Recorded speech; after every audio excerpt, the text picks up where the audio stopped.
വർക്കൗട്ടൊക്കെ കഴിഞ്ഞിട്ടേ ഞാൻ എൻ്റെ പ്രോട്ടീൻ പൗഡർ കുടിക്കുക കേട്ടോ. ചോക്ലേറ്റ് മിക്സഡാണ്, അതാണ് ഇതിന് ഇത്ര ഈ ഒരു കളർ വരുന്നത് കേട്ടെ. എന്തിനാണ് വർക്കൗട്ട് കഴിഞ്ഞിട്ടും അല്ലെങ്കിൽ നമ്മൾ ജീവിതത്തിൽ പ്രോട്ടീൻ പൗഡർ കഴിക്കണമെന്ന് പറയുന്നത്? തീർച്ചയായിട്ടും നമുക്കറിയാം, നമ്മൾക്ക് ഏറ്റവും കൂടുതൽ നമുക്ക് ആവശ്യം നമ്മുടെ നല്ലൊരു മസിൽ മാസ് ഉണ്ടാവുക എന്നുള്ളതാണ്. മസിൽ മാസ് ഉണ്ടായിട്ട് തടി ഉണ്ടാവുക എന്ന് പറഞ്ഞാൽ അത് ശരീരത്തിന് ഒരുപാട് ഗുണമുള്ള കാര്യമാണ്.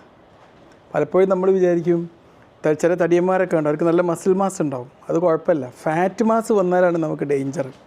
മനസ്സിലായില്ല? അതൊരു എക്സ്ട്രാ ലോഡ് നമ്മുടെ ശരീരത്തിലേക്ക് ഫിറ്റ് ചെയ്യുക.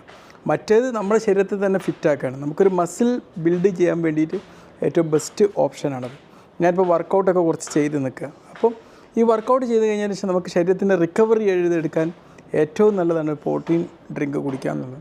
നമുക്ക് ആവശ്യമുള്ള ഒരുവിധം ആവശ്യമായിട്ടുള്ള എസെൻഷ്യൽ ആയിട്ടുള്ള അമിനോ ആസിഡുകളൊക്കെ ഈ പ്രോട്ടീൻ പൗഡർ നമുക്ക് സപ്ലൈ ചെയ്യുന്നുള്ളതാണ്. അത് മസിൽ റിപ്പയർ ചെയ്യാനും മസിൽ ബിൽഡ് ചെയ്യാനും നമുക്ക് അനിവാര്യമുള്ള സംഭവമാണ്.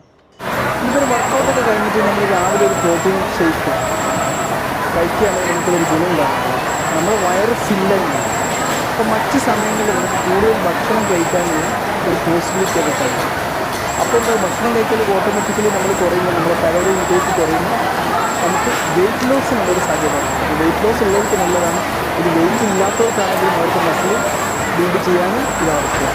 നമ്മളിപ്പോൾ ഒരു വർക്കൗട്ടിന് ശേഷം ഇത് കുടിക്കുകയാണെങ്കിൽ നമുക്കറിയാം നമ്മുടെ ഗ്ലൈക്കോജനെ വിഘടിപ്പിക്കാൻ ഇത് സഹായിക്കും. അപ്പോൾ എന്താവുമെന്ന് വെച്ച് കഴിഞ്ഞാൽ നമുക്ക് അവിടെ വർക്കൗട്ടൊക്കെ ചെയ്തിട്ടുള്ള ഇഞ്ചുറീസൊക്കെ പ്രിവെൻറ്റ് ചെയ്യാൻ ഒരു പ്രോട്ടീൻ ഷേക്ക് കഴിക്കുന്നതുകൊണ്ട് നമുക്ക് പറ്റും.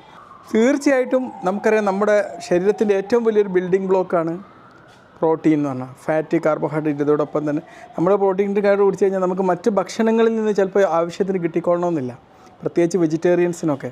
അപ്പോൾ ഒരു പ്രോട്ടീൻ ഷേക്ക് കഴിച്ച് കഴിഞ്ഞാൽ എന്തായിരിക്കും മെച്ചം? ഒരു പ്രോട്ടീൻ പൗഡർ മിക്സ് ചെയ്ത് കഴിച്ച് കഴിഞ്ഞാൽ എന്താ മെച്ചം? നമുക്ക് വേണ്ട പ്രോട്ടീൻ നമുക്ക് രാവിലെ തന്നെ അങ്ങോട്ട് സ്വന്തമാക്കാം. പിന്നെ ഈ പ്രോട്ടീൻ എന്ന് പറഞ്ഞാൽ നമ്മുടെ സൗന്ദര്യം നിലനിർത്താൻ ഏറ്റവും ആവശ്യമാണ്. ഇപ്പോൾ ബെഡ് റിഡൺ ആയിട്ട് ആൾക്കാർക്കൊക്കെ നമുക്ക് കാണാം, അവരെ പ്രോട്ടീൻ മൊത്തം ലൂസായിട്ട് അങ്ങോട്ട് നീര് വെച്ച് അങ്ങോട്ട് സ്കിന്നിൻ്റെ ആ ഒരു എലാസ്റ്റിസിറ്റി ഒക്കെ നഷ്ടപ്പെട്ടു എന്നൊരു സാഹചര്യം ഉണ്ടാവും. ഇത് തടയാൻ നമ്മൾ പ്രോട്ടീന് റെഗുലറായിട്ട് കഴിക്കുന്നതുകൊണ്ട് നമുക്ക് ഹെൽപ്ഫുള്ളാണ്. പ്രമേഹ രോഗികൾക്ക് എങ്ങനെയാണ് പ്രോട്ടീൻ പൗഡർ ഹെൽപ്ഫുൾ ആവുന്നത്? നമ്മളെ ശരീരത്തിൽ നിന്ന് രക്തത്തിൽ നിന്ന് നമ്മളെ കോശത്തിലേക്ക് ഷുഗറിനെ അബ്സോർബ് ചെയ്യാനുള്ള സമയം ഡിലേ ചെയ്യും ഈ പ്രോട്ടീന്.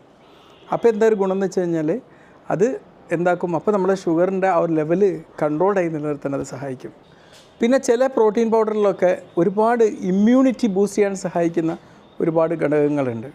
ഇമ്മ്യൂണോഗ്ലോബുലിൻസ്, ലാക്ടോഫറിൻസ് തുടങ്ങിയ കോമ്പൗണ്ട്സ്, ഇത് നമ്മുടെ ശക്തമായിട്ട് പ്രതിരോധ ശക്തി വർദ്ധിപ്പിക്കാൻ അനിവാര്യമാണ്. പിന്നെ നമുക്ക് പെട്ടെന്ന് ഒരു സ്ഥലത്തേക്ക് പോകണം, നമുക്ക് എനർജി കിട്ടണം, നമുക്ക് സ്റ്റാമിന കിട്ടണമെങ്കിൽ നമുക്ക് ഏറ്റവും നല്ലൊരു ഭക്ഷണ സോഴ്സായിട്ട് ഒരു പ്രോട്ടീൻ ഷേക്ക്, ഒരു പ്രോട്ടീൻ ഇതോടെ കഴിച്ച് കഴിഞ്ഞാൽ നമുക്ക് എന്തായി, നമുക്ക് വേണ്ട സാധനം അവിടെ കിട്ടി പെട്ടെന്ന് എനർജി ബൂസ്റ്റായി നമ്മൾ എനർജറ്റിക് ആയിട്ട് മാറും എന്നുള്ളതാണ്. ഇന്ന് പലതരം പ്രോട്ടീൻ പൗഡറുകൾ നമുക്കറിയാം. പ്രോട്ടീൻ പൗഡർ സെലക്ട് ചെയ്യുമ്പോൾ നമ്മൾ ശരിക്കും പഠിച്ചിട്ട് വേണം ചെയ്യാൻ. അപ്പോൾ എന്തൊക്കെ തരം പ്രോട്ടീൻ പൗഡറുകൾ എന്ന് നമുക്കറിയാം. വേ പ്രോട്ടീൻ എന്ന് പറഞ്ഞ പ്രോട്ടീൻ പൗഡർ നമുക്ക് കേൾക്കാം. ഇത് ഏറ്റവും കൂടുതൽ നമുക്ക് മസിൽ റിപ്പയർ ചെയ്യാനും മസിൽ ബിൽഡ് ചെയ്യാനും സഹായിക്കുന്നതാണ്. പ്രത്യേകിച്ച് ജിമ്മൊക്കെ കഴിഞ്ഞ് പോകുന്നതിൽ കൂടുതലും ഈ വേ പ്രോട്ടീൻ കഴിക്കുന്നതാണ് ഏറ്റവും നല്ലത്. ഇനി ചില ആൾക്കാർക്ക് സ്ഥിരമായിട്ട് ഇങ്ങനെ പ്രോട്ടീന് കിട്ടിക്കൊണ്ടിരിക്കുന്ന ഒരു സാഹചര്യം വരും. അപ്പോൾ എന്തായിരിക്കും, അവർക്ക് സ്ലോലായിട്ട് ഇങ്ങനെ പ്രോട്ടീന് ബ്രേക്ക് ഡൗൺ ആവുന്ന രീതിയിലുള്ള പ്രോട്ടീൻ വേണം. അതിന് ഏറ്റവും നല്ലത് കസെയിൻ പ്രോട്ടീനാണ്. ഇപ്പോൾ കുറേ കാലം മറ്റ പ്രോട്ടീനൊക്കെ കുറഞ്ഞിട്ട് ഒരുപാട് സഫർ ചെയ്യുന്ന ആൾക്കാർക്ക് ഏറ്റവും നല്ലത് ഈ കസെയിൻ പ്രോട്ടീനാണ്. പിന്നെ ഒരുപാട് വെജിറ്റബിൾ പ്രോട്ടീൻസ് നമുക്കറിയാം. പീലുള്ളത്, റൈസ് നിന്ന് എക്സ്ട്രാക്ട് ചെയ്തെടുത്ത പ്രോട്ടീനുകൾ, ഇതൊക്കെ ഏറ്റവും കൂടുതൽ വെജിറ്റേറിയൻസും വേഗൻ ഡയറ്റും ഫോളോ ചെയ്യുന്നവർക്ക് അതാണ് ഏറ്റവും നല്ലത്. പിന്നെ ജോയിൻറ്റ് ഹെൽത്തും സ്കിൻ ഹെൽത്തും ഹെയറിൻ്റെ ഹെൽത്തൊക്കെ പ്രൊമോട്ട് ചെയ്യാൻ വേണമെങ്കിൽ ഏറ്റവും നല്ല കൊളാജൻ പ്രോട്ടീനാണ്. ഇങ്ങനെ പലതരം പ്രോട്ടീനുകളുണ്ട്, അതിനെക്കുറിച്ച് നമുക്ക് പിന്നീട് പറയാം. തീർച്ചയായിട്ടും പ്രോട്ടീൻ പൗഡർ നമുക്ക് ആരോഗ്യത്തിന് ഒരുപാട് ഗുണമാണെങ്കിൽ ഇത് അമിതമായി കഴിഞ്ഞാൽ അത് കിഡ്നിക്ക് ഡാമേജ് ഉണ്ടാക്കാനൊക്കെ സാധ്യതയുള്ളത് തന്നെയാണ്. അതുപോലെ തന്നെ നമുക്ക് ഒരുപാട് ഡൈജസ്റ്റീവ് പ്രോബ്ലംസ് ഉണ്ടാകും. ഒന്നും അമിതമാകാൻ പാടില്ല, ആവശ്യത്തിനേ കഴിക്കാവുള്ളൂ. നമുക്ക് ഒരു ഡെയിലി റിക്വയർമെൻറ്റ് നോക്കിയിട്ട് അതിനനുസരിച്ച് മാത്രമേ ഇത് കഴിക്കാൻ പാടുള്ളൂ. എന്തായാലും ഇത് കഴിക്കുന്നതിന് മുമ്പ് ഒരു ഡോക്ടറെ മറ്റൊന്ന് കൺസൾട്ട് ചെയ്യുന്നത് എപ്പോഴും നല്ലതാണ്.